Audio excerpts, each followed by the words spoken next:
Beautiful people of YouTube. You guys were blessed with the first show today instead of TikTok. Yay! Yay!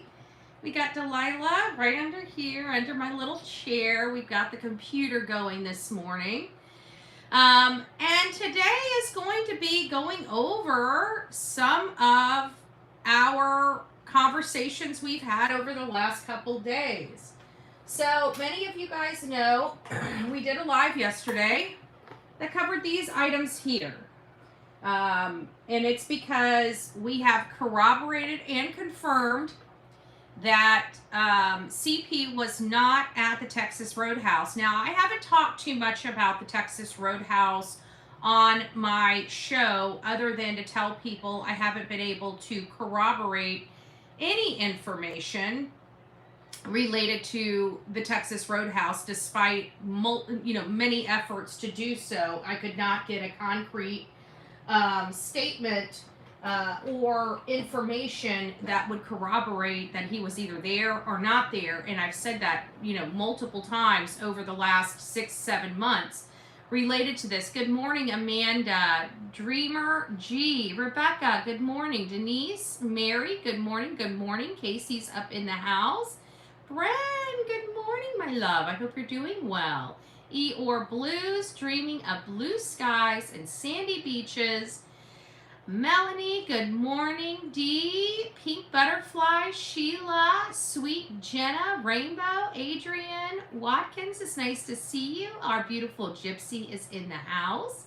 Mona, Teresa, it's nice to see you all. Big Mac Mike in the house. I've seen you. I just haven't called you out by name. I feel like I shunned you, but I wasn't meaning to. I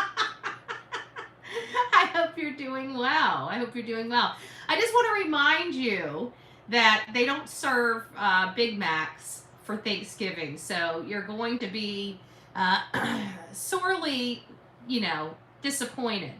Amy, it's nice to see you. Brienne, it's nice to see you. Our beautiful River is in the house. Good morning, Mary. Misty, it's nice to see you. Our beautiful mod Sonia's in the house. It's nice to see you. Barbosa, good morning. It's nice to see you all. So I am just having a cup of coffee. I got my coffee, my Dr. Pepper, and my water.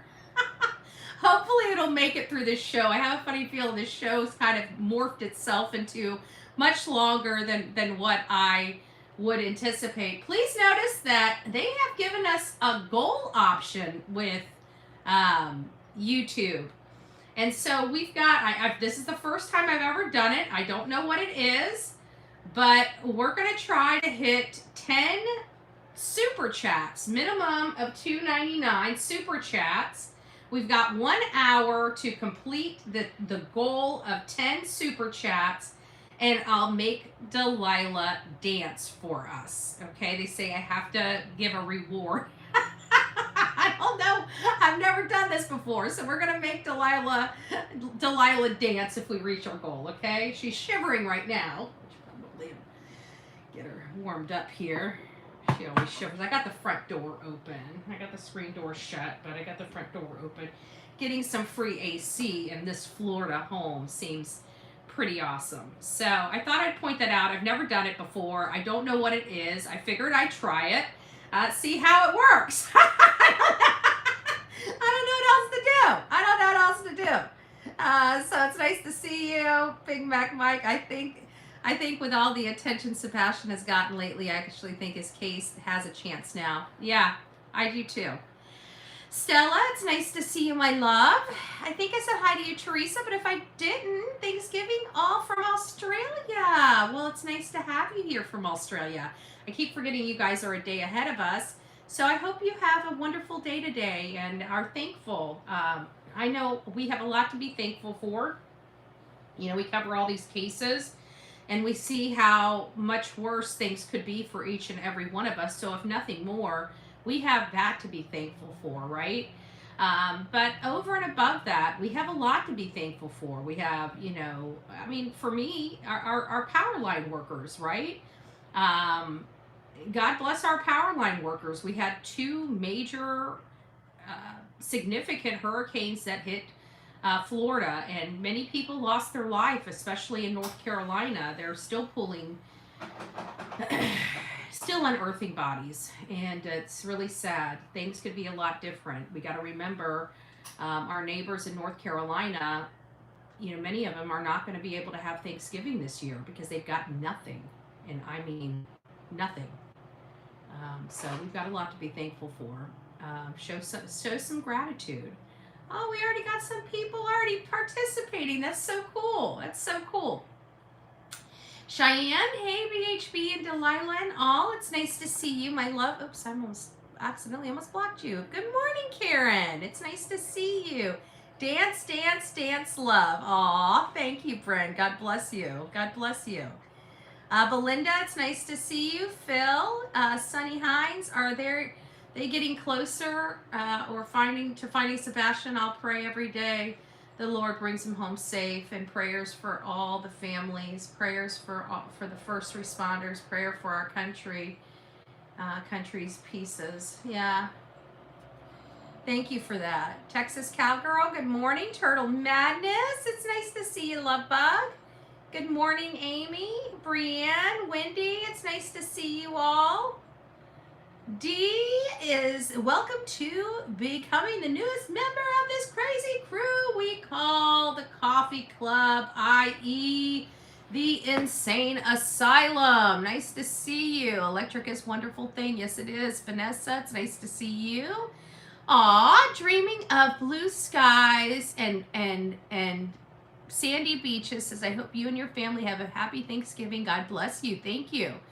Aw, Gypsy, thank you. God bless you guys. Happy Thanksgiving. Absolutely. Vanessa, good morning. I think I said hi to everybody. I think I made it through the list this morning. So, Georgia Patriot gifted a Bullhorn Betty membership. Welcome, Cheyenne. Don't forget to tell Georgia Patriot, thank you. Thank you, thank you, thank you.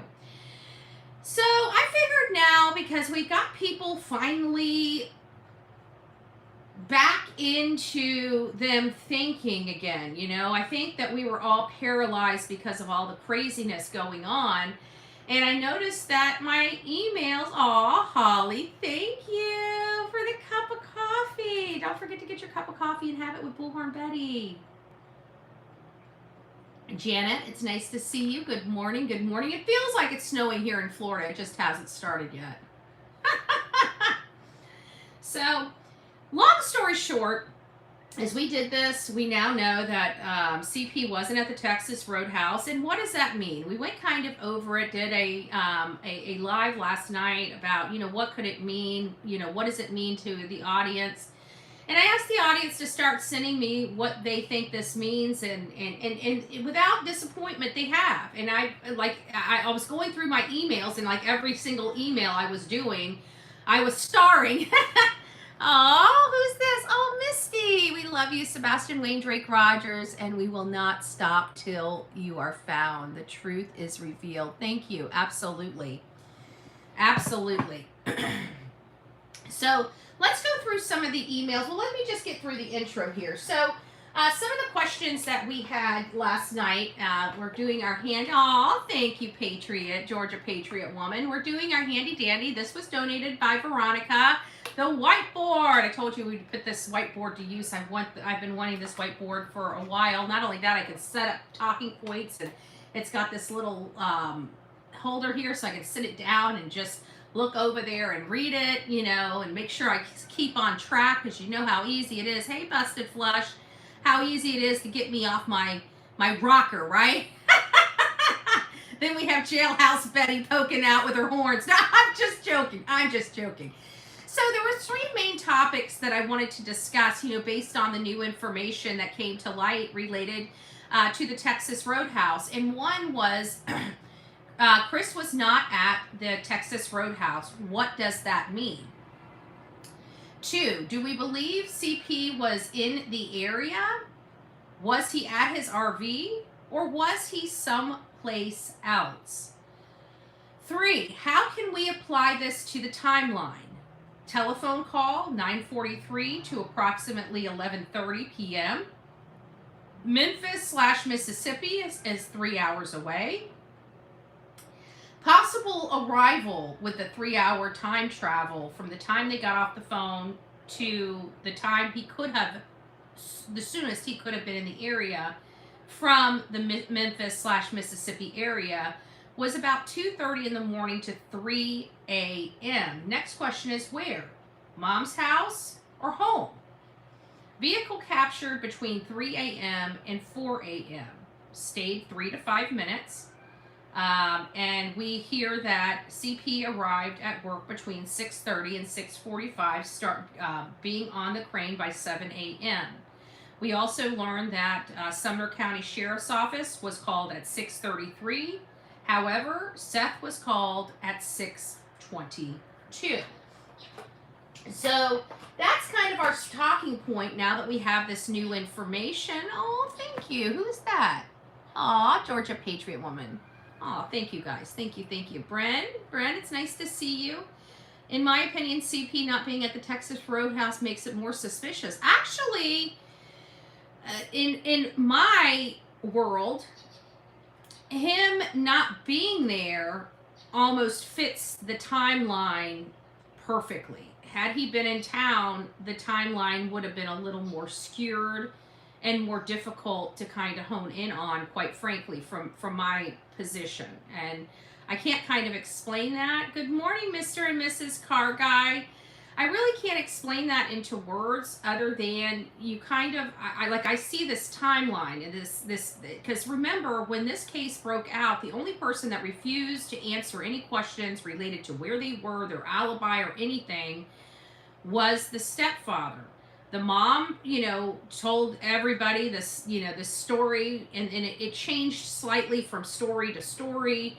And of course, we picked up on it. And then we have Seth, which story has pretty much been the same because, he doesn't really have much of a story. He was in a jail. He works at a jail and he works at night at a jail. And I said this at the beginning of this case when we picked it up and I started seeing these haters kind of attacking Seth. I keep thinking, and I even told him multiple times, you should be very thankful that you do have an alibi, that you weren't just in bed sleeping. Because if he was also just in bed sleeping, his world would be a lot different than it is today. People went after him hard with his very strong alibi. Can you imagine if this man had a weak alibi like the rest of these people? It would have been a mess. But when the hate channels work, they have some of the nastiest audience members that sit and do nothing but try to destroy people's lives. It's like a little army of misfits. And no matter how you look at this, when they are employed to take on these cases, they will turn it into a slap circus, and they don't really care about the victim. They don't care about finding the victim, which is evident in their lack of searching, lack of posters, lack of flyers, lack of any, information about these victims. It's always about bashing somebody for not doing things because they think they should do it this way, yet they never do it that way. They never do anything but talk mad crap smack and steal other people's content for profit, because they're too lazy to get off their big fat butts and get their own content, their own legitimate content, like the rest of the people that are professionals on this platform. They just steal other people's content, and they think that that's called fair use. But, we're going to be going through these court processes, and we're going to get all this stuff cleaned up. I told you guys when I first came on here and started seeing this, that at some point we're going to get these streets cleaned up where they're acting lawfully, legally, and properly. It's going to take, we know the wheels of justice turn very slow, and that's kind of where we are. But this case was kind of caught in the crossfires of this, war between good and evil here on these platforms. And it's really sad because Sebastian as well as Seth are victims of this at the hands of the mom and the stepfather hiring and employing these people to do these things. Now, based upon everything that we have discussed yesterday, it kind of set this up, and we've got overwhelming responses. So obviously we hit a emotional nerve in some of our audience members. Every time I come across the evil monsters, I thumb down them. Just they are. They are. They are just evil. When you kind of take the blinders off and you see the situation for, I mean, kind of, you can get sucked into the back and forth, or you don't agree with this person and, do this and that. But once you take the blinders off and you look at what is really going on, you know that it's not good. And you can clearly see the manipulation, the disinformation, the misinformation being peddled by these channels. And these people have no education. They couldn't even literally could not get a job at the Slurpee counter at 7-Eleven. And people are listening to them for their unsolicited news. And these people wouldn't know if it slapped them upside the head. So let's get started on some of the statements that we have from the audience, people that have their opinions, and we never really get to hear them, or we get to hear some of them in the chat, but a lot of these opinions are more long-winded, and our chat can't handle more than, like 200 or 215 characters. So by emailing it to me, it gives us a little bit more wiggle room on being able to expand and expound on these particular topics. I'm not going to read anybody's name that sent me this. You'll know if it was you that sent this to me.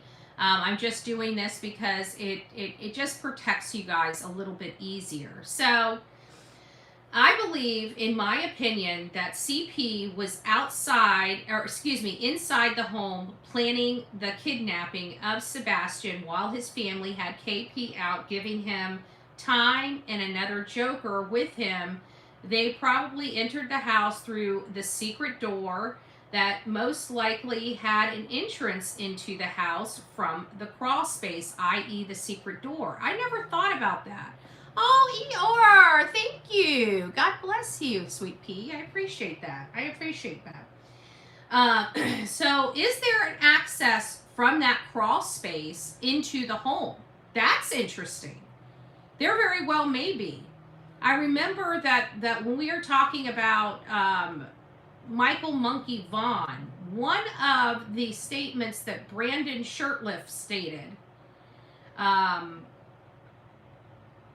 was that there was this storage in the master closet, or maybe it was the floor, but I think it was in the master closet that lifted up and was like a storage inside the floor. And I keep thinking that might have been access to their crawl space under their home, but I'm not sure, because I don't have in Florida. You don't have crawl spaces or basements. I mean, the only time you have crawl spaces is if your house is not on a foundation affixed to the ground and you're lifted up on stilts or something like that, then you have pretty much a crawl space. But for the most, I don't know about the access. Only people with crawl spaces would know if they have access. Let me ask the audience. Who in the audience has, oh, hey, Brown Chicken, it's nice to see you. Nice to see you, my love. Who in the audience has crawl spaces under their home? And moreover, if you have a crawl space under your home, is there any access to the inside of the house? Bryn says no. Morning, Dawn. I think so. Holly says, I think so. Hey, Pink Butterfly, it's nice to see you. I have lived in a home with a crawl space that only had it from the outside and some that had it inside. Interesting. So there's like an either or. You can have a crawl space inside and outside. I do. In our entry closet, you can get in seconds. Casey says that there is access from the crawl space below the house from inside the house. I have a crawl space and no access inside the house. So True Friends said there's no access for their crawl space. So I guess just based on those, there might be, yes, in my coat closet.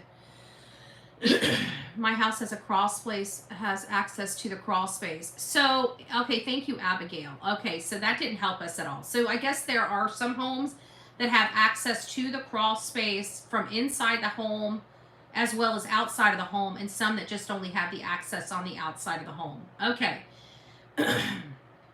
So that didn't really help us there. Okay, so let's just keep going. I believe they entered through the construction site to avoid cameras. They then left the house the way you explained, and only one returned, CP, to make sure it all looked normal. They possibly could have entered that evening as the dogs went to the construction site. Possible that one car was parked there. So maybe there was another car parked in the construction site while the other car was there to kind of pick up. I believe, as I said before, that CP was not away that weekend and had his phone set up at the campsite to a second phone. As I remember years ago, there is a way to send your house phone to another number, and it would appear as your number. As if CP wasn't then, why would he have all the scratches and bite marks on his arm 8 days later if Sebastian didn't make it home? Then why would there be a 3:30-ish light movement? This is my theory after your explanation of the tracks and scent, that were pick up with the dog and the secret door. What say you? Well, it'd really matter if that we had information about that access door and whether there's access inside the home or not. But I really truly don't know. So that really kind of I didn't even think about that. The possibility. Hey Lou, it's nice to see you. The possibility of having access to the crawl space inside the home. I never even thought that, but I guess it is possible. And some people in the audience have stated that it is one way or the other with them as to whether they have the access to the crawl space from inside the home or out. It sounds like it's a possibly a benefit to have the access from inside the house, but maybe there's some places that there's just no place to put the inside access to the outside crawl space. So I guess it's kind of how your house is built. So we really don't know the answer to that, but very interesting. Very interesting, and it gets the gears kind of turning as to whether there is, now we could probably potentially get that information through public records, but it would take us going down to the permit office and pulling the blueprints that were submitted in the building process of that home. At least that's how it is here in Florida. You know, I don't know how, I've never, you know, the only thing I've done with Tennessee was in Hopkins County when we paid for the big prints of the Wells property to look at the way the house sat on their property and where the property lines were, you know, because we wanted to make sure that we didn't, you know, that's kind of stuff, part of our MO. We check the property lines to make sure that we're acting within the law.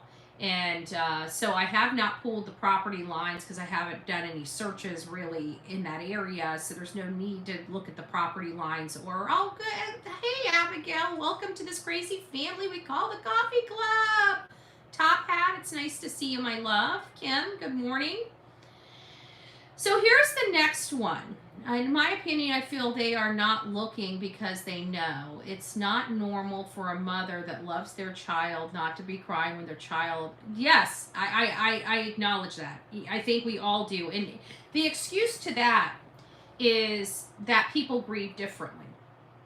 Okay, first of all, you have a missing child, not a deceased child. Why aren't you you know, you're not grieving. There shouldn't be any grieving going on here.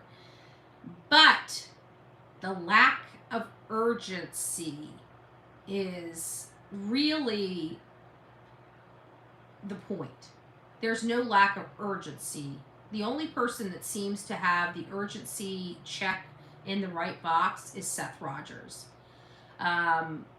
The mom and stepdad are just fine with law enforcement moving on from this case.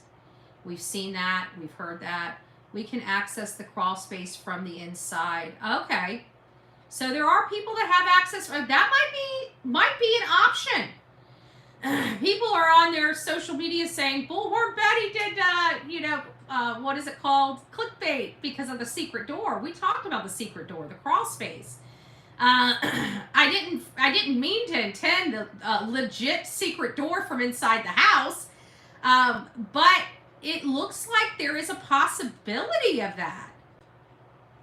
That would be wild. That might change some things if we find that to be true. You know? And was that crawl space fully searched? I have to think it was. They said they've searched every building, every crawl space, every cubby hole on that property. And we just have to trust that law enforcement did that. That was prior to law enforcement, manipulating the public and not being forthcoming with the public. So they were a little more forthcoming during those days because they thought they just had a missing child. I think they've sorely underestimated the situation at the detriment of Sebastian Rogers, but that this is where we're at. Hey, Zena. But if you lived with controlling partner, you're pretty much controlled in whether you cry or speak, etc. Yeah, but there are some emotions that are uncontrollable and inconsolable. And this would be one of those situations where I would think no matter what, you can't control this. Think about it. You can't find your child. I don't care how controlled you are. You're a mess. And she seems more on substances than an actual mess. In my opinion, she looks like she pops pills. And I'm talking about the mom of Sebastian Rogers. That's just my personal viewpoints on it. I've seen her in a couple of interviews. She looked like she was under the influence of something, and it didn't look like alcohol. Why? Because I have the experience in alcohol, and I got the experience in certain other drugs, right? And substances. And I see my own kind, and I see people that I've, sat next to in a freaking room. So I kind of got a good understanding, and if I had to put my finger on it, I would say that KP is under the influence of pharmaceuticals. There were several interviews she did that I could tell she was under the influence of something. And then she expresses to Nancy Grace that she has no prescriptions. And so that doesn't bode. So she's obviously getting the medication somewhere. Allegedly, in my opinion, do your own research and fact finding. Keeps me good graces with the attorney gods, okay? Here's another one. Hey, Betty, something that just bothers me as I have not heard anyone mention this. Probably nothing, though. Did KP tell the police right away before CP or Seth got there that Sebastian was barefoot? Or did she do it after Seth came and noticed all of his shoes were there? I think KP and CP overlooked one aspect until Seth said something, so they had to come up with some plausible explanation. I went back and listened to dispatch, and all they mentioned was long black pants with white stripe and a long sleeved shirt. Wonder what you thought about that. Oh, thank you, Phil. God bless you. Very interesting. He almost laughed at her in the interview with the white black shirt on when she's upset. Wow, KP is not the kitten she pretends to be. I agree with that, Lou. Janet says, oh, I think you could be so right, Betty. They may have put her on something because of nerves from him being gone. Yes, but Nancy asked her if she was on any medication for sleeping or anything like that, and she said no. And the way she's looking, you can't get those without a prescription or somebody that has a prescription handing you some of their prescription. Because she told Nancy Grace she wasn't on medication. So I've got to go based upon that. But getting back to this and the shoes, We learned from Seth that he noticed the shoes immediately when he walked into the house. Now, whether those were conveyed to law enforcement prior to him getting there, I can only assume, but I don't know. I really don't know. And Seth believes he's the one that brought up the shoes. So it might have been possible that the shoes were never discussed or talked about prior to Seth getting there. But the actual, factual answer, I really don't know. Because I just assumed that they knew right away that the shoes were all there, because we weren't there, boots on the ground at the time this was all unfolding. It wasn't until we heard a statement from Seth that made us say, oh, wow, maybe it wasn't well known as soon as law enforcement got there. Maybe she glossed over it and she overlooked it. But at some point, the shoes being at the house, all his shoes being at the house, were accounted for. Now, it sounds like there were only 3 pairs of shoes for this kid. I have a problem with any child only having 3 pairs of shoes. But, my audience has reminded me that this is an autistic child, and there may be very limited shoes he's willing to wear. So we have to apply that standard. But having 2 pairs of shoes, because what we learned is that one of those pairs of shoes were his old shoes. We were told the old pair of shoes were thrown away. Seth clearly states the old pair of shoes were sitting there, his tennis shoes along with his new tennis shoes and the new boots that he just bought him. 3 pairs of shoes. We were told that there was house slippers there for him or something like that. Apparently that's not true. We heard the amount of shoes that were there. We know there were 3 pairs of shoes there, and those 3 pairs of shoes were broke down by Seth. 1 old pair of tennis shoes, 1 new pair of tennis shoes, and 1 new pair of boots. So, I don't know. I don't know. So, I don't know how to answer that. Is it possible that Seth was the one that brought up the shoes? Yes. Is it possible that they knew about the shoes before Seth got there? Yes. I don't know a definitive answer one way or another. I could speculate, but that's not what we're here to do this morning. We're here to answer these questions as factually as possible. And these questions I can't answer. So I don't know. You're going to have to do your own research on that. If you do find any information that leads one way or the other, please send it to me at bullhornbetty@gmail.com. bullhornbetty@gmail.com. Police are trained to look at shoes because most cases foul play. The person forgot about the shoes for the victim. Interesting, Georgia. Interesting. Oh, Caroline. Good morning, love bug. I hope you're doing well. Tomorrow is Thanksgiving, so I know a lot of my peeps are either at work today or trying to sleep in because they're going to be up all night this morning or, tomorrow morning, getting all the stuff that needs to be put on the table. I'll be actually working on my green bean casserole today and just sitting it in the fridge until tomorrow and then waking up early tomorrow and sticking it in the oven. But I actually might just take it over to my best friend's house and stick it in the oven when it's ready to be stuck in because I'd like it to be hot. My son is 12 and has like 3 pairs of shoes, flip-flops, snow boots, but 1 actual pair of 3 is too small now. Yeah. I've got every kind of flip-flop you can imagine. I'm a flip-flop queen, okay? Now I only wear like 2 or 3 of those flip-flops, but I literally have flip-flops in every shape, color imaginable. I got the ones with the thin little heels, the ones with the really thick heels. I got flip-flops coming out of my wazoo. Okay? I probably have 50 pairs of flip-flops. No lie. But I only put on 2. I only use 2, typically. Dee says, if my child went missing, I would be chasing the devil himself out of his cave and then turning the world upside down. Yeah, I think most of us would be like that. And it's not really just our children either. It's our families. It's our friends. It's anybody. It's our pets. Our pets. Our beautiful, if something happened to Delilah, I would turn this world upside down to find her, So it's just human nature, I think, It's human nature. When you care for somebody, you're willing to do that, and it just bothers me. It really bothers me that The mom and the stepdad seem to be exhibiting. Aw, thank you, ER. Thank you.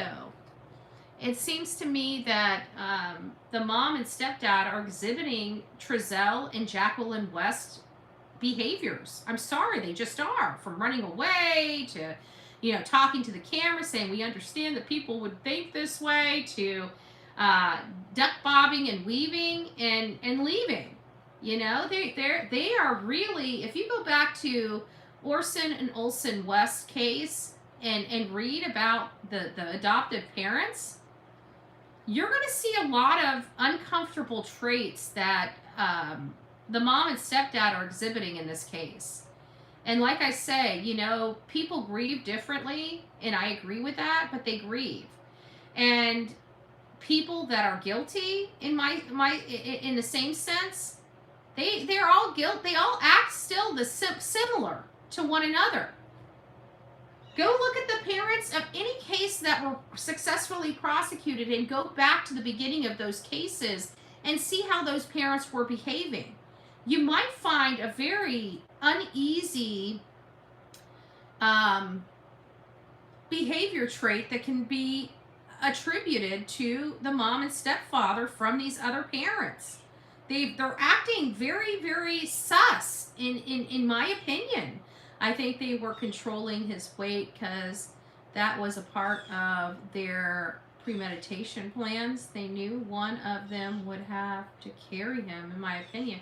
I heard from another content creator that he was truly, in fact, underweight. I did not even look at whether he was in line with his weight or not.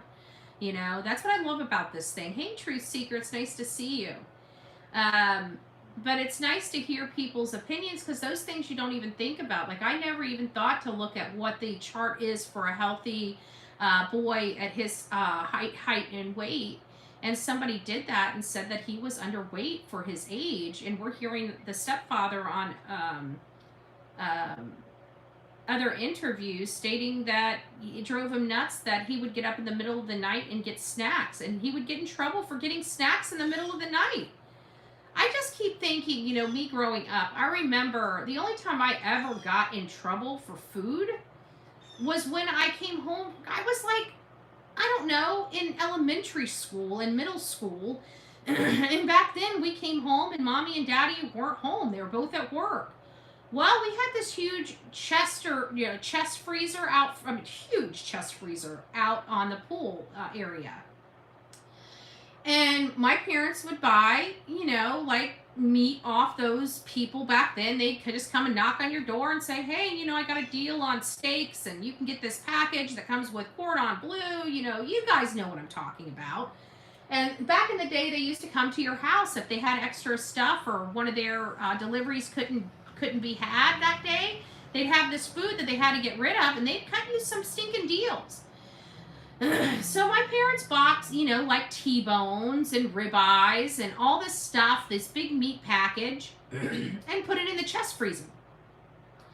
Well, I was a growing girl that had a knack for steak, and, every afternoon, now mind you, I'm a kid. I don't understand how expensive this stuff costs, okay? I have no idea, okay? I'm thinking I'm hungry. I go out there, see what I could find. And I would broil myself a T-bone steak every single day after school, until my mom needed to go in there for that much needed T-bone steak she just knew we had plenty of, and realized we had no T-bone steak. That's the only time I got in trouble. But you know what? I'm an adult now, so I can kind of concur that I would probably, if I had children or grandchildren doing the same, I'd be like, what in the world are you thinking? Why are you cooking in the house when no adults are here? Like 1,000 things would have come across my mind, but I didn't care because I was hungry and I knew how to cook. And I'd stick it in the broiler. 4 minutes on this side, 4 minutes on that side, you had a perfect steak. Okay? But that's the only time I got in trouble. And it wasn't really getting in trouble. It's just, do you realize how expensive steaks are? We had 20 steaks. They're all gone. I had like $300 worth of steaks, okay? I'm surprised I didn't get my butt beat. Okay, let's be honest. But the kind of stuff we're hearing about this child going in there and getting snacks and putting the wrappers under his bed, that shows that he's scared of getting in trouble. That's why he's throwing the wrappers under his bed. He doesn't want to throw them in the garbage can because he's scared he's going to get in trouble. Why? Because this kid was always in trouble. Nothing he could do was right. So here's another one. I hope this finds you well. Has anyone ever talked to the youth pastor at the church, the step-grandparents, as well as his mom and stepdad went to? It's called Freedom Church. They have a youth minister there as a YouTube channel and talks about true crime. His name is Tyler Feller. I think it's kind of sus that he is not praying forever of his church, let alone not talking about it. I know Tyler Feller. I don't necessarily get along with him.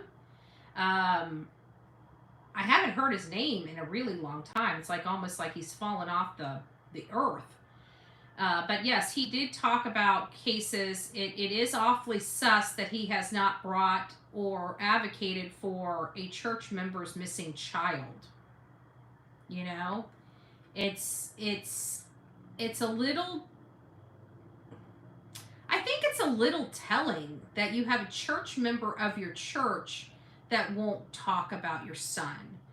That won't, you go to all these hate channels and these disgusting channels of people for heavy lifting and doing unscrupulous things. But here is a well-known YouTuber, Tyler Feller, at the very church that they allegedly go to that isn't even touching this case. That means he has a moral issue with this case, in my opinion. I'm not speaking for Tyler, good Lord, I would never, but I know behaviors, and this means that he has a moral compass, which I didn't think he had. Didn't even know he went to church. I thought he always propped the, stuff up, but I never really cared for him. I won't lie. But that is pretty telling. That is pretty telling. And I did hear about Tyler before and wondered why he never took this case, but to be honest with you, it was out of sight, out of mind, and was unaware. So here's another one. I don't think the lights video has anything to do with moving a human being. I think it has a lot to do with getting rid of evidence. The reason for this theory, ooh, I feel a sneeze coming on. Ooh, ooh. Excuse me, guys. I don't know how people on live shows, everybody sneezes. How do they stop from sneezing? I don't understand that. Unless they just don't have allergies. I don't know. Who knows?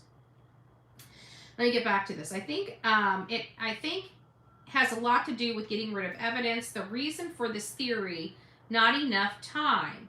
They couldn't have hauled him and put him over a fence that quickly.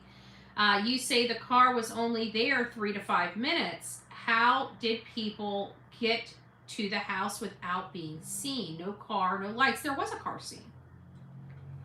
For 2 lights to head to a car. I think Sebastian was put in KP's car and taken out when she left the neighborhood, meeting CB, which is the step-grandmother, to take him that morning.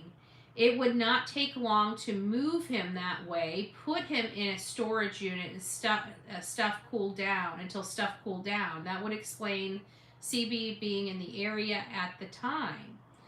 Either he left in KP's vehicle or he never made it home. They are hiding him and snuck him out of the house in the middle of the night, and she's lying about the shoes and could have bought new ones while they were shopping, or someone did that no one knows about. I don't think he left willingly. I do think KP is one. I can't have him, you can't either, even though she never did want him. Very interesting, very interesting. A lot to unpack in that.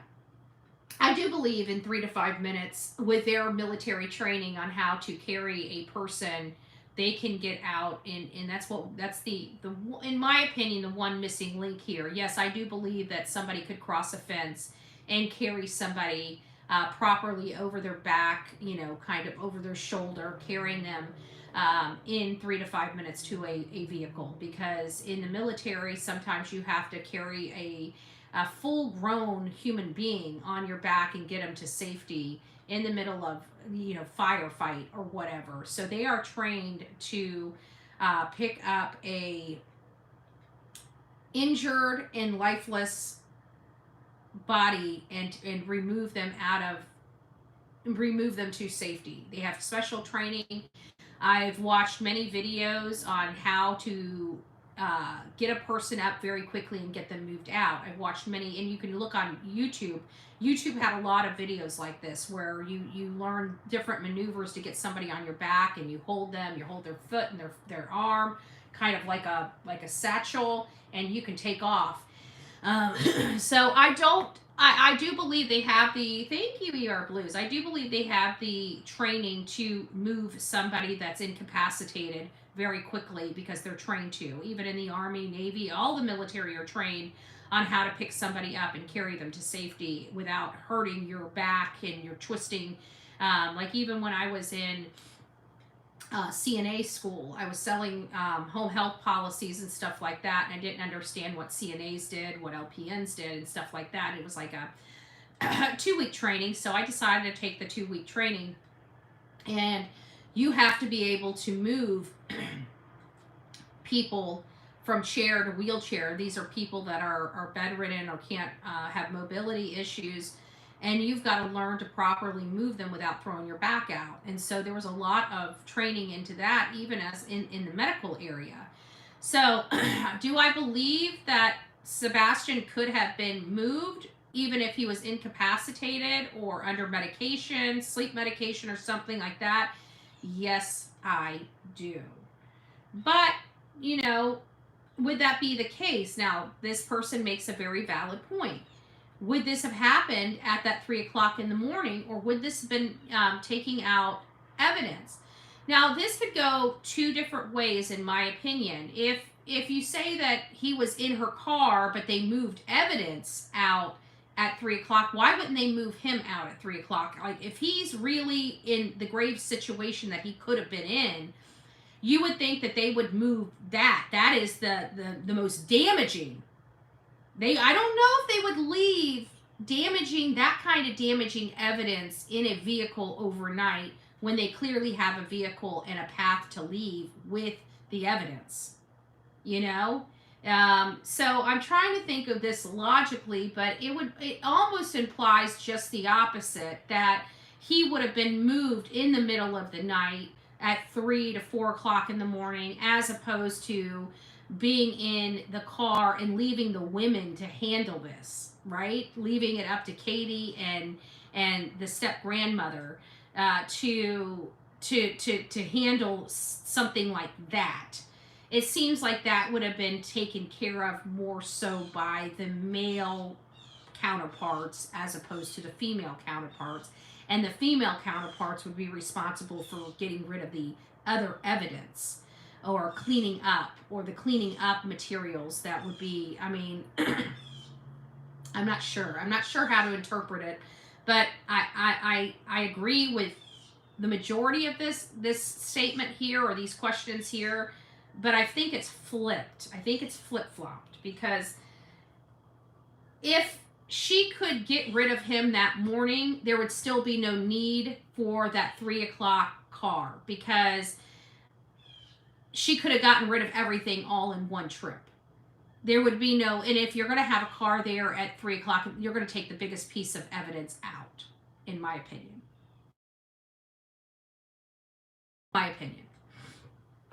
All right, that's just do your own research, guys. I don't want to step on any toes or hurt anybody's feelings. I'm just giving you my personal opinion on it.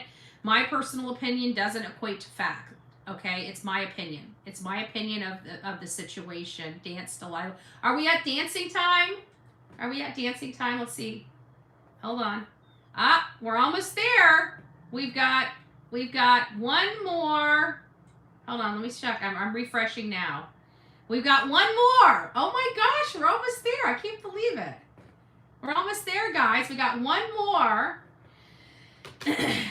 Chat, and Delilah's gonna have to dance. Delilah, you're gonna have to dance, okay? I'm sorry I used you as bait.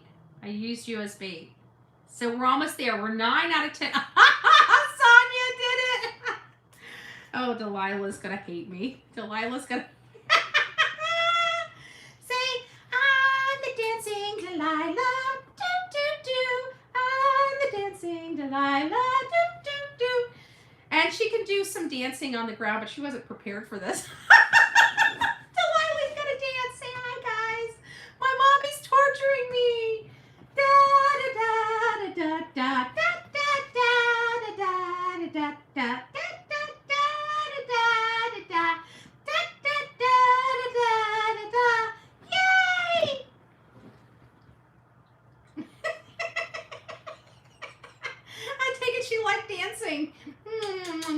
She gave me big old kisses after that. Did you like dancing? Did you like dancing, my baby? My precious baby angel? Did you like dancing? You're like, Mom! She runs away. She's like, I'm blowing this popsicle stand, you crazy lady. Hi. Hi, sweetheart. Are you mad at Mommy? Thank you. We met our goal. We met our goal. Yay! She's staring out the door. She's waiting for Emily to get out there and start barking. And then she'll start barking. They have this thing now. Oh, good gracious. She's got her friend. She's got her friend. I'm in this locked house. Windows shut, doors shut. Emily doesn't bark very often. But now that she's got her little gal pal next door, when she goes out in the morning, she wants to let her gal pal know that she's outside. So she does this little bark thing, and Delilah hears this bark thing and looks at me and starts barking in my face. Then she gets on there on the floor and she's, and I'm like, what? And then by that time I can hear Emily barking again, and she's looking at me going, Mommy, can I go out and play, please, please? And I'm like, so this is the new thing now. Every time she barks and she wants to come out and play, you're going to be in the house barking at me until I let you go out and play. I'm not lying. This dog barely barks. The only time she barks is if the doorbell's rang or she hears Emily barking, telling her to bring her butt over there to play. And now I'll be sitting here doing work, and all of a sudden you hear, all right, you want to get back up here? Come on. Come on. I know my kid. I know my kid. Thank you for dancing for us. Thank you for dancing for us. She's not liking it. She's like, Mom, cover me up. Please cover me up. Please, please, please cover me up. Do, do, do, do, do. She just lets me do just about everything. Anything I want, she lets me do. But I let her do just about anything she wants to eat too. She usually likes to play and keep me awake. That's about it. Oh, there you go. Nice and warm. Nice and cozy this cool day, huh? Nice and cozy this cool day. All right, we met our goal. I didn't know what the goal thing was. That was pretty cool. That was pretty cool. Thank you guys. Thank you for letting me reach my goal on this show. That was awesome. That was awesome. Okay, so getting back to our conversations. This is another one. Excuse me. Hi, BHB. Thanks for responding to my email. I watched the video about CP at the Texas Roadhouse. I have another theory that just popped in my head. Missed the live. I think that maybe Chris and Katie met up after they left the Texas Roadhouse, and Chris headed in the car after parking his truck somewhere, and then Katie pulled into the garage, and Chris was able to get out unseen. Then the next morning, she, quote, went to the school or whatever. She went to look for Sebastian. Then he went with her again, hiding again to his truck, wherever it might have been. And he says, and he and Sebastian left the area. that would give him time to meet up with someone and hopefully alive, and they took him from that point, and he is safe somewhere just waiting to be found. It was just a thought, kind of sounded reasonable to me, just wondering what you thought. Also, I have never ever seen an interview or anything in reference to a conversation with the niece about what happened on those days. None of that side of the family has made any effort to say anything. Just like Katie and Chris, this is very close-knit family. Somebody's got to break. At some point, there's got to be at least one good person in that family and will eventually do the right thing. So let me know what you think. Well, that's a good analysis. As far as the family, that's why I believe there's teenagers that know what happened. But we also have to think about how much violence is in this family as well, okay? Aunt Melissa has been arrested. Chris has been, well, no, he hasn't been arrested, but we know that he's been violent. We got enough corroborating information from all of his ex-wives, including Nina, to say that he should have been arrested. He should have had some, had been taken, made to be held accountable for what he did in his life. And hopefully Sebastian will be the nail in the coffin for this type of behavior. But you're right. Nobody in that family has come forward or stated anything, and we know that the niece was out with him. I'm absolutely certain there are teenagers within their family that has overheard conversations and has overheard parents talking and, are not stupid. Okay, kids are very, very smart and very, very bright, very clever, and very sneaky. I know because I was once a teenager. And I was all of those things combined. And I'm not tooting my own horn. As a matter of fact, I didn't even think of it that way until I got older. But children are very clever and they're very smart and they can connect the dots, whether people think they can or not. I remember when my family were talking about, adult issues, we kind of read between the lines. We knew what they were talking about, even overhearing them from another room that they didn't think we were listening, and we weren't intentionally listening, but sometimes, the family members in the conversation and don't, forget that children are in the house. And I truly believe that there are some family members that are still in school, in grade school, up to high school, that may have some information that would help find Sebastian. Is there a good person in their family? I'm sure there are, but I think the intimidation and the scare factor is also a relevant possibility here too, if we look at the entire family as a whole. I mean, the chemicals for TB, the violent assaults of Melissa and Chris, and all the stuff we've heard from these people. So there are some issues in this family, and I'd be concerned because, if there's this type of abuse throughout the family that's okay, then I would worry about the other children. Maybe they're concerned for their own safety. It's a possibility. But thank you for those this comment. Oh yeah, and this is another little tidbit of information. Leilani Simon is filing an appeal in her case, citing that there was no evidence to support the conviction, basically. We'll monitor that and let you know about that. All right, here's another one that I want to go over. I've got two more. I got one or two more, possibly three more left. My two theories. One, in my opinion, I believe someone unalived him during the night at his home, Katie or Chris. Now, this is all speculative, as you guys know on this channel. We're just talking about theories here. And these are not even my theories. These are somebody else's theories. That night, Katie or Chris, at 3 a.m., someone pulled into the neighborhood to get Sebastian and take him away and dispose of him. Maybe Chris or his parents, Katie carried Sebastian out to the car, and that is why he had no shoes on and there is no scent. She is the one we see going back to the house in the flashlight video. I believe that the parents of Chris disposed of him on their way to Alaska.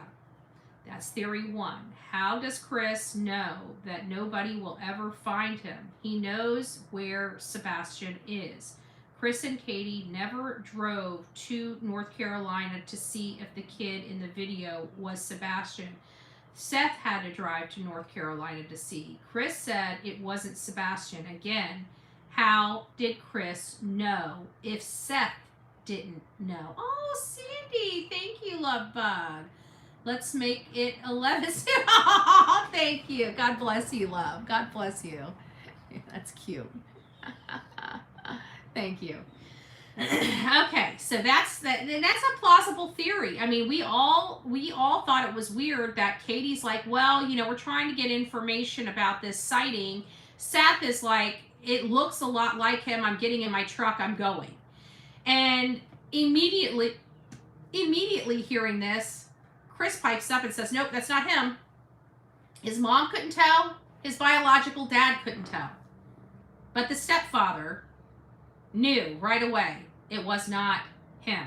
It was a little odd and a little off-putting. I remember that. I remember that like it was yesterday. Here's theory 2. Chris or his parents were waiting outside of the Texas Roadhouse and Sebastian never made it home. The only thing wrong with this theory is Sebastian would have had shoes on if he was taken from the Roadhouse. Nobody broke into their house. The dogs would have barked. 2, I'm sure that Sebastian would have yelled and put up a fight. Good point. Good point. 3, I don't believe he walked out because it would have taken a lot of planning on Sebastian's part to not be captured on cameras, etc. How far could he have walked in 2 hours before sunrise and barefoot? And barefoot. That is a good point. Oh, Patty, thank you. God bless you. Thank you, guys. That is a really, really good point. The dogs never barked. So that would imply if the dogs never barked, it was somebody that they knew and were familiar with. I'm not sure. And Sebastian, he would have meltdowns if he was being forced to do something that he wasn't wanting to do. So there would have been a commotion. And I don't believe he walked out. It would have taken a lot of planning. Yeah, that's another thing, is how did Sebastian, you know, he's very smart, but he has a young intellect, but he's never ran away from home before. So who would run away for the first time without taking anything with them? And as soon as he realized he made a mistake, most kids would have turned around and walked back and punched the coat in and went back to bed. You know? They would have just kept on going. He was autistic. He hated dirt. He hated bugs. He hated loud noises. He didn't like being scared. It seems to me that he would be scared. That's the problem. I don't see him thinking that he's to me, with everything we learned about Sebastian, him being out there for the first time in this wilderness, it seems to me that he would be scared, he would be having meltdowns, he would be crying, he would be misbehaving, he would be doing a lot of things that would be noticeable to people, you know? And nobody saw anything. So interesting. Thank you for that. Here's another one. I truly believe Chris was at their house all day getting ready to leave for work on Sunday after a long weekend. Maybe he stayed at his mom's the 4-day weekend he had. While we haven't corroborated the 4-day weekend, it is speculative at this moment. Yes, Silvers did bring it up, but he is working on getting it corroborated. It's just one person that told him. He's working on identifying that. I know because I spoke to him when I was there. We all had breakfast together, and that was the first time I got belly to belly with Silvers and his wife. His wife is as nice as he is. It's just a great group of people. I love the people that are really working this case for the right reasons, and they are just, and when you meet them in person, they're just blessings. I mean, they really are. They really have a heart for this child, and it shows in every last one of them. It shows. Everybody that was sitting around that table truly cared about this child, not the name, not the what can I get at it? Like we're all talking about this child and how to bring this child home and to bring this child home safely. It was very endearing to know that we have some great people that have great minds working on this. So we're working on the 4 days. Is it possible? Of course it's possible. Anything's possible. Is it probable? I don't know. We're working on it. I'm one of those people that like to know. I don't like saying, maybe this is what happened. I like knowing if that's a possibility, let's either prove it or disprove it and move on. But this has been brought up. Hopefully we'll get some answers to it. I believe Silvers is working on, shoring that information up, and we should have some information about that in the near future, I'm confident of. So on Sunday, Katie left with Sebastian to keep him and CP away from each other while Chris packed new clothes for the week, etc. Interesting. I think Chris may have been an alcoholic, and he began to drink, stewing over Sebastian, seemingly getting him kicked out of his own house. I believe CPS made him leave. This is another theory people do have. We've discussed it. The later it got, the madder he got, trying to drink her. He drank her, and Chris decided he was going to confront Sebastian and ambush him when they got home from the restaurant. Katie panicked and has been conditioned over a long time and has nothing left to stand up to Chris. How can she cover for him? I will never understand, but I do believe she is a battered woman. I disagree with some of the conversations and information that I've seen with my own eyes. But she is a battered woman, and no matter how you look at it, one way or another. But the abused become the abusers all the time. I just want to throw that out there. Maybe being a mom of a 16-year-old, I just can't believe she would unalive Sebastian. When I hear CP talk, I get chills. He is the one with the violent record toward his wives and their children. That is true. I do believe TB came to his rescue and drove him and Sebastian's being out of there. I think Terry told CP to get to Memphis, and he took care of the disposal. Now this comes back to, are we sure that this was disposed of and not just hidden for a little while? Because we do have a stepfather leaving the area for 17 to 24 hours. Very interesting. Katie panicked and has been conditioned. Okay, we already read that. The violent record. Okay, the disposal. There we go. So on the phone call between him and Kate was really between him and a girl on the side in Memphis that CP was paying for, and he told law enforcement it was him and Katie talking to give him an alibi. Interesting. Well, we definitely believe he's got a few slices. There's no doubt about that. He's exhibited all the signs, and we do have corroborated statements from different people that have worked with him in different states that had no clue he was married. The camera in Memphis needs to be checked for CP getting into town on Monday morning or around Horn Lake where he was staying. I have worked with violent offenders for over 28 years, and I'm sure Seth can now see that in Chris's behavior the same thing I see. If Katie did the deed, then I think she accidentally overdosed him with sleeping meds or on accident so she could talk with Chris uninterrupted.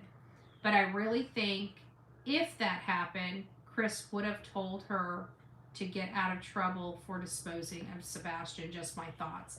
Interesting, interesting. Yeah, I think after this many months, I think all of our heads are kind of going into the gutter. Why? Because many of us have already called all the autistic centers across this country, not just locally. Oh, only M gifted 1 Bullhorn Betty membership. True friends received that. Don't forget to tell only M thank you. Thank you for that. God bless you. Taco isn't involved. If you know something we don't know, speak up. Absolutely. Terry knew you were headed to Texas Roadhouse. I believe he didn't want you asking questions over there. In my opinion, he called Ellie to show up. Hey, possibly, Gina. Possibly. There was definitely something going on. Oh, it's me, Jen. Oh, Gypsy. You got that. Gypsy is official to the family. The coffee cup. She's always been official. Gypsy. That's Gypsy Girl. Okay, I was thinking of Gypsy. I'm sorry about that. But I guess we have 2 Gypsies in the house. But you also are part of this crazy crew we call the Coffee Club. Welcome to the fam, i.e. the Insane Asylum. The Insane Asylum. Citizen Sleuth says, I think he left his phone connected to Katie's at work site and drove back home to help her. Yeah, there's a lot of speculative things. I'm kind of in the, I didn't know about the phone thing. I will be honest with you. I really didn't.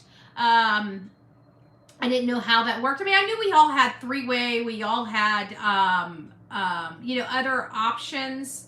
But I never thought about somebody leaving their phone until people started asking, was the phone still the whole time? Him leaving there. But even if he left at 9:30 or 9:43, it doesn't hit the timeline like it does with him leaving after that call was made. If you look at the timeline after that call was made, when they hung up the phone, and you look at, everything just falls right into place. And then we hear about his behavior at work. That's almost talking like as if a man didn't sleep. He's not himself. He's very irritable. People that don't sleep and didn't get sleep the night before and have to work a full day, that means the man was up for over 24 hours before he got to work. He would have been disgruntled and not himself. So, I guess, there's a lot of different theories when it comes to this, and I'm sure there are. We've got a lot. That didn't even come close to the amount of emails that I got, and we're going to be going through these emails throughout the day and discussing different talking points on them.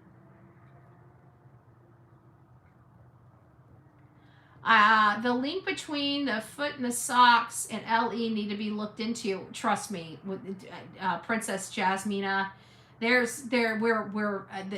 that has been pretty obvious in this case, even with TBI and Detective Carter and his involvement with the mom and the stepfather. You ready to get back? Oops, hold on. All right, come on. Come on. Come on. There you go. All right. Oops, careful. Careful. Hi. Hey, my pretty little baby. She's such a baby. She's such a baby. Hi, Sweet Pea. Hi, Sweet Pea. Aww. She's a lover. She's just a lover. Yes, my little sweet baby. My little sweet baby. Mwah. All right. One that came in, it says, on Smiley's interview, KP stated that when Sebastian is on his meds, the meds suppress his appetite, and when he's off his med, his appetite is increased. They stated that Sebastian was a bottomless pit. So if this is the case, was Sebastian off his meds when he went missing? Interesting. Afterwards, their words stated he snuck snacks. Allegedly, they also had cameras in the fridge. That's interesting. Was KP messing around with Sebastian's medications? Question mark. Because how would she know what Sebastian is like off his meds and how his appetite is a side effect? This is concerning because Sebastian's medication is a medication that cannot be stopped. It needs to be stopped gradually. Wow. Interesting. I'm unfamiliar what kind of medication he's on. We never got the specifics of the medication he was on, so I don't know how it affects the body, how long it takes to stabilize in the body, or what the proper procedure are when discontinuing use of that medication. So definitely an issue that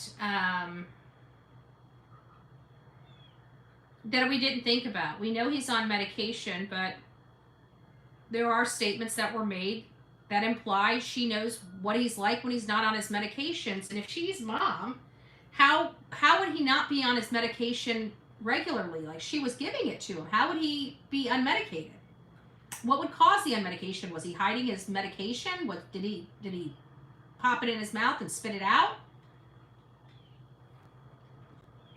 I remember when my cousin, which I've learned this since this time, but my cousin was put on, it was a long time ago, and I can't remember what it was. It was that medication that Seth was talking about that he didn't like, that was like, meth for kids. And I can't remember what that medication was, but that was the name of the medication my cousin was on. And he stopped taking his medication because he said he felt like a zombie, and he stopped taking it. But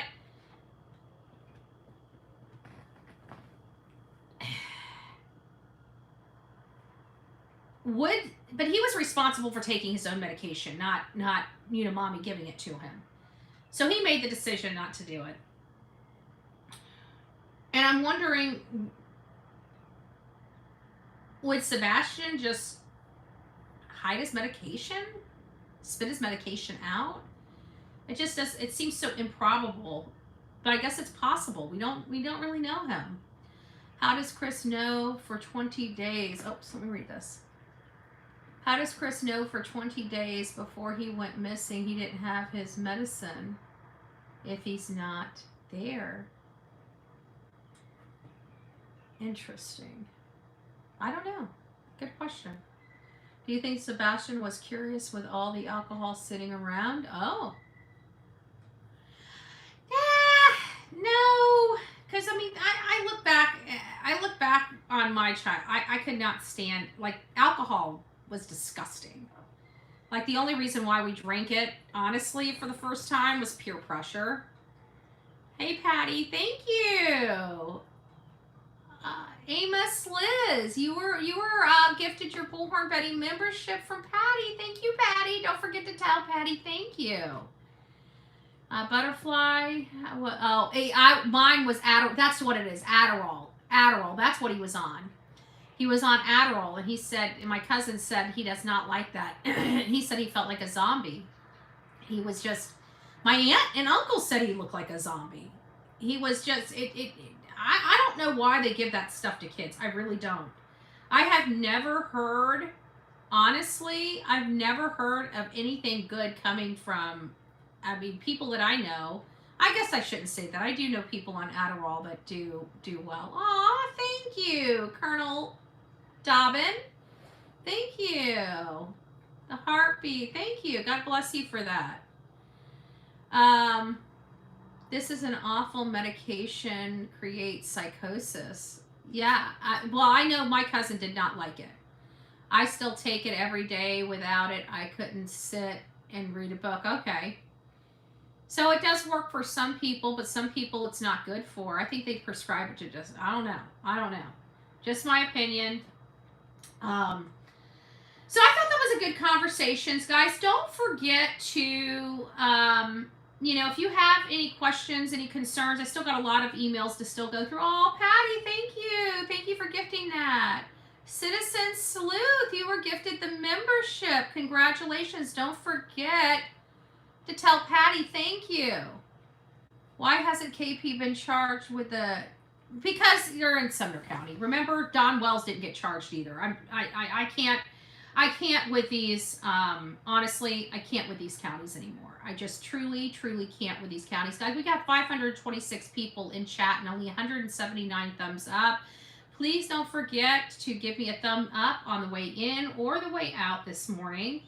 Oh, Mr. and Mrs. E are in the chat. We're ending the poll right now to see. My question was, will Sebastian's case be solved in the next year? 59% believe yes, 40% believe no. 514 votes were cast in that. So let's give our fingers, cross our fingers that we will have a resolution in this case in the next 12 months. Let's give thanks this year for Dog and for all the people that are here with the right hearts trying to help. Oh, thank you. Honey Dip, you got your gifted membership. Thanks, Patty. God bless you. Thank you so much.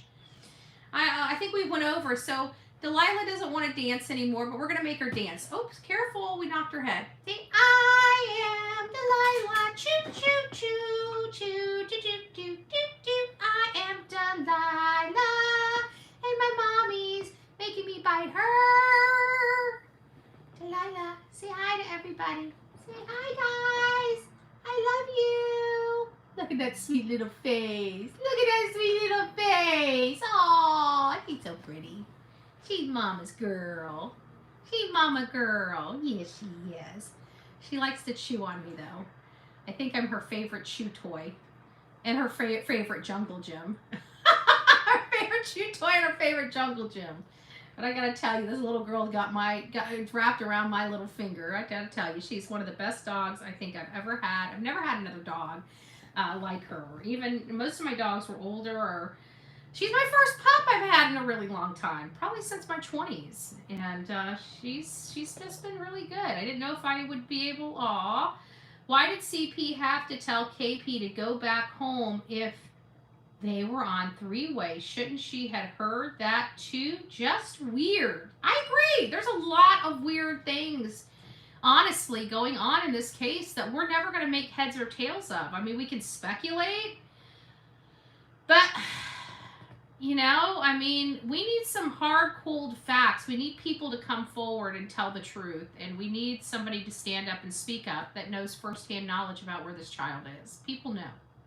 I truly believe in my heart and in my soul, there are other people that know about what happened to this boy. And we are just pleading to their good sense, their moral compass. Come forward. Please. Please, please, please come forward.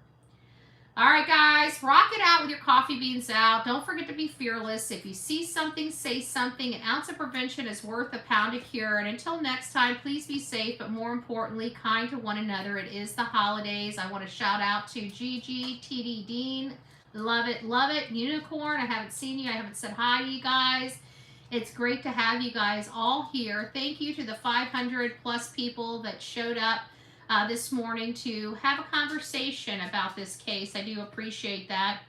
I want you guys to have a wonderful day today. I know many of you are either at work or going to be sitting at home preparing and getting prep work done for tomorrow's festivities.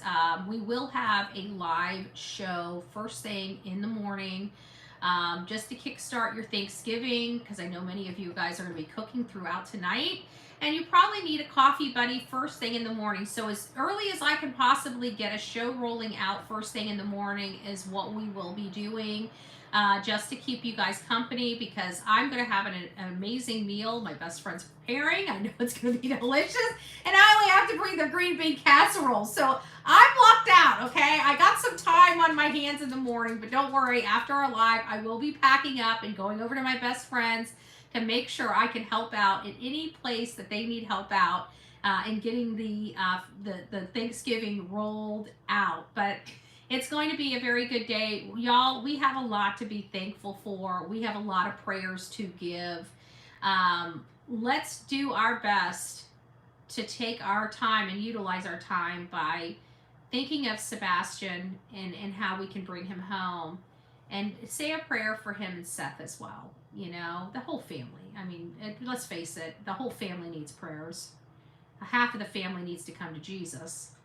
But anyways, all right, guys, I love you. God bless. Rock it out. Be good. Be safe. No craziness. No politics talk at the dinner table. You know what? Replace politics. Replace it with this conversation. Talk about Sebastian's case. You never know. Your family might have some brainiac ideas on how to solve this case. You know, we got to put all the heads necessary together. This is one for the books, and we need to bring this child home. So, all right, guys, God bless. We'll see you soon.